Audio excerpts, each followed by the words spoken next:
नमस्कार, SBT news में आपका स्वागत है। पेश है 10 सितंबर मंगलवार सुबह 6:15 बजे राजस्थान की बड़ी खबरें।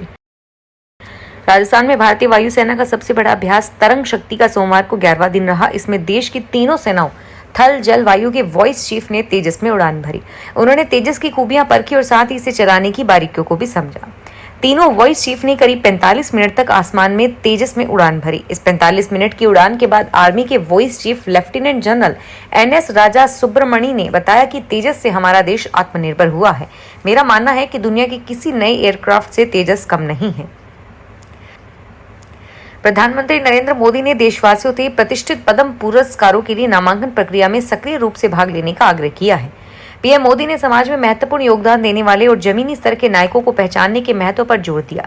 नामांकन प्रक्रिया के पारदर्शी और दृष्टिकोण पर जोर देते हुए उन्होंने पहले ही प्राप्त नामांकन की संख्या पर प्रसन्नता व्यक्त की और अधिक लोगों से आधिकारिक पोर्टल के माध्यम से प्रतिष्ठित पद्म पुरस्कारों के लिए योग्य उम्मीदवारों को नामांकन करने का आग्रह किया। राजस्थान के पूर्व चिकित्सा मंत्री कांग्रेस के वरिष्ठ नेता डॉक्टर रघु शर्मा ने भारतीय जनता पार्टी के प्रदेश अध्यक्ष मदन राठौड़ के केकड़ी जिले को समाप्त करने के बयान को दुर्भाग्यपूर्ण करार देते हुए इसकी तीखी आलोचना की। केकड़ी में सोमवार को डॉक्टर शर्मा ने पत्रकारों से कहा कि हाकम बदलता है, हुक्म नहीं। पहले भी नए जिले बने हैं, सरकारें बदली है, पर किसी ने भी जिलों से छेड़छाड़ नहीं की। उन्होंने कहा कि केकड़ी के 1,81,000 लोगों ने मोबाइल नंबर सहित हस्ताक्षर करके जयपुर जाकर ज्ञापन दिया था। तब मुख्यमंत्री गहलोत ने जन भावनाओं को आदर करते हुए केकड़ी को जिला बनाने का निर्णय किया। राजस्थान माध्यमिक शिक्षा बोर्ड ने 10वीं 12वीं मेन एग्जाम 2025 के लिए डबल फीस से ऑनलाइन आवेदन फॉर्म भरने की आज लास्ट डेट की है। परीक्षा के लिए 19 लाख से ज्यादा आवेदन प्राप्त हो चुके हैं। बोर्ड सचिव के अनुसार एक अतिरिक्त शुल्क के साथ 10 सितंबर तक आवेदन कर 13 सितंबर तक बैंक में शुल्क जमा करवा सकते हैं। असाधारण शुल्क जिला मुख्यालयों पर 27 सितंबर तक भरे जा सकेंगे और इसका चालान 4 अक्टूबर तक जमा होगा। राजस्थान के पूर्व मुख्यमंत्री व कांग्रेस के वरिष्ठ नेता अशोक गहलोत ने कहा कि राजस्थान में राज्य सरकार को छात्र संघ चुनाव करवाने चाहिए। गहलोत ने सोमवार को अपने बयान में यह बात कही। उन्होंने कहा कि राज्य की भाजपा सरकार द्वारा छात्र संघ चुनावों को पुनः शुरू नहीं करना उचित नहीं है। हमारी सरकार के दौरान विधानसभा चुनावों की पूर्ण तैयारी के कारण चुनाव स्थगित किए गए थे, परंतु अब ऐसी कोई परिस्थिति नहीं है। राजस्थान के कोटा में एसीबी ने बड़ी कार्रवाई की है। एसीबी ने ई मित्र संचालक को 5,000 रुपए की रिश्वत लेते हुए पकड़ा है। दरअसल भ्रष्टाचार निरोधक ब्यूरो की कोटा इकाई ने कार्रवाई करते हुए कोटा के चेचड़ से तहसीलदार के लिए रिश्वत लेते हुए ई मित्र संचालक को गिरफ्तार किया था। भ्रष्टाचार निरोधक ब्यूरो के निदेशक डॉक्टर रवि प्रकाश ने बताया कि परिवादी ने एसीबी में शिकायत दी थी। शैक्षणिक सत्र 2024-25 के लिए 10वीं 12वीं बोर्ड के नमूने प्रश्न पत्र व मार्किंग योजना जारी कर दी गई है। एजुकेशन एक्सपर्ट निशा नाजमीन ने बताया कि नई शिक्षा नीति के तहत बदलावों में सीबीएसई ने ज्ञान पर आधारित प्रश्नों का अधिक समावेश किया है।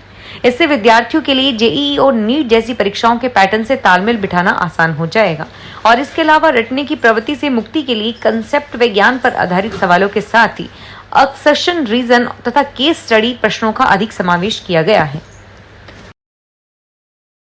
राजस्थान के मुख्यमंत्री इन दिनों rising Rajasthan global investment summit 2024 को लेकर दक्षिण कोरिया, जापान दौरे पर हैं और इसी कड़ी में मुख्यमंत्री ने दक्षिण कोरिया के सियोल में रोड शो किया। इस दौरान उन्होंने कहा कि राजस्थान में जल्द ही कई नीतियां लॉन्च होगी। औद्योगिक नीति, MSME नीति और एक जिला एक उत्पाद नीति लॉन्च कर रहा है। राजस्थान में एसीबी ने उदयपुर के मावली तहसील के हल्का ढूंढिया के पटवारी को 5,000 रुपए की रिश्वत लेते हुए रंगे हाथों गिरफ्तार किया। ब्यूरो के पुलिस महानिदेशक ने बताया कि ब्यूरो की उदयपुर में इकाई को परिवादी ने शिकायत दी कि राजस्व रिकॉर्ड में नामांतरण शुद्धिकरण करने की एवज में ढूंढिया हल्के का पटवारी भरत कुमार 10,000 रुपए की रिश्वत मांग रहा है। जयपुर खाद्य सुरक्षा आयुक्तालय की टीम ने सोमवार को राधा गोविंद जूस सेंटर मीरा मार्ग पर कार्रवाई की। अतिरिक्त खाद्य सुरक्षा आयुक्त पंकज ओझा ने बताया कि यहाँ फलों के रस में मीडियम फैट फ्रोजन डेजर्ट मिलाया जा रहा है, जिसमें पाम ऑयल का नाम है। यही शेक में मिलाया जाता है और यह कलर कई डब्बों में सड़े केले और फल में मिले। इस दुकान के गोदाम में बदबू, टूटी जंग वाली अलमारी, घरेलू सिलेंडर का उपयोग किया जा रहा है।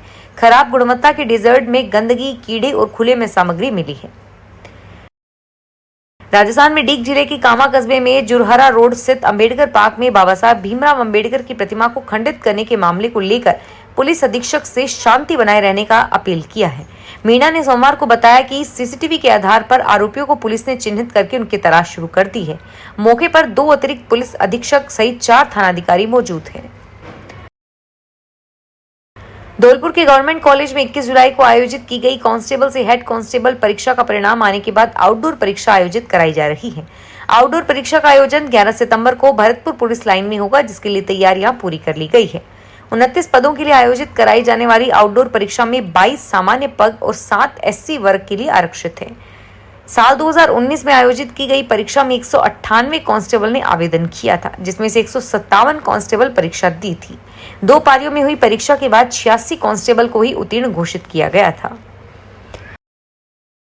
राजस्थान में 12 जिले के मोटपुर क्षेत्र में पुलिस ने रविवार को एक युवक को हिरासत में लेने से आक्रोशित ग्रामीणों ने युवक को निर्दोष बताते हुए ढेर तक थाने के बाहर प्रदर्शन किया।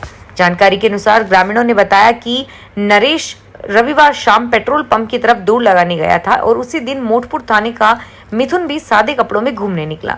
आरक्षक को भ्रमवश अपना मित्र समझकर नरेश ने उसके पीछे कंधे पर हाथ रख दिया।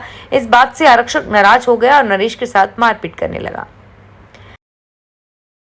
10 साल में चौथी बार उदयपुर की फतेहसागर झील छलकी है। ऐसे में यह नजारा देखने पर्यटक और स्थानीय निवासी पहुंचे हैं। शनिवार को झील के 4 गेट 6 इंच तक खोले गए। सौंदर्यीकरण की सजावट के देखने के लिए भीड़ भी उमड़ पड़ी। उदयपुर विकास प्राधिकरण के कमिश्नर ने बताया कि शनिवार को ओवरफ्लो होने के बाद झील के गेट खोले गए। आगे जितने समय तक पानी की आवक होगी तब तक गेट खुले रहेंगे और इसके बाद लाइटिंग की व्यवस्था भी रहेगी। जयपुर हेरिटेज मेयर मुनेश गुर्जर को पद से हटाने की तैयारी की जा रही है। मेयर के खिलाफ अभियोजन स्वीकृति के बाद सरकार कभी भी इस पर फैसला ले सकती है। चालान पेश होते ही पद से उन्हें निलंबित कर दिया जाएगा। खर्रा बोलते हैं कि जैसे ही एसीबी मेयर के खिलाफ कोर्ट में चालान पेश करेगी, उसके साथ ही मेयर को उनके पद से निलंबित कर दिया जाएगा। फिलहाल इस बुलेटिन में इतना ही और फिर हाजिर होंगे तमाम बड़ी खबरों के साथ। धन्यवाद।